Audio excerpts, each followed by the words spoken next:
This piece is a must-have. Kita menggunakan the famous cutting daripada Naelofar Hijab. Kita adalah semi-instant shawl menggunakan fabric heavy chiffon, dan apa yang berbeza adalah kita menggunakan the pin tuck technique to make it more contemporary, dan kita tambahkan Swarovski crystal di bahagian depan to add some glam to it. Cara pakai, okay, so as you can see, ada satu saja attachment dekat sini. Kita ada jahitan dekat sini, satu saja. So how do you wear it? Ambil macam ni, bahagian kanan ya, kanan.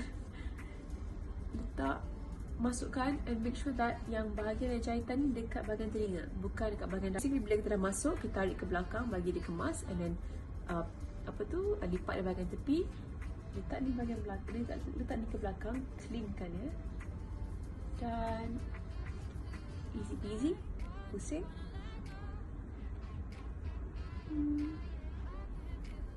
Okay, dan dah siap.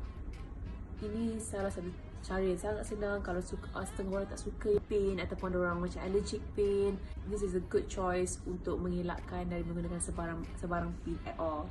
Nak make sure dia punya tudung stay sahaja pun boleh juga. Kita ambil bahagian sini, bahagian di bawah ni, dari sini kita pinkan macam ni. So kita ada effect that this loose punya effect on the right side, dan boleh letak macam tu, pin kat sini lagi satu, and you're done. Ada juga setengah orang yang akan bawakan bahagian yang panjang ni ke atas macam ni, okay, supaya dia nampak embellishment Swarovski tu dan nampak lebih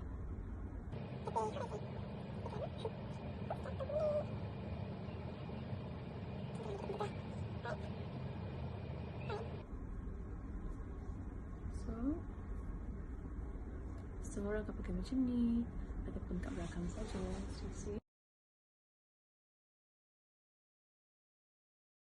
Oh, you can just bawa semua ke depan. Kalau saya pakai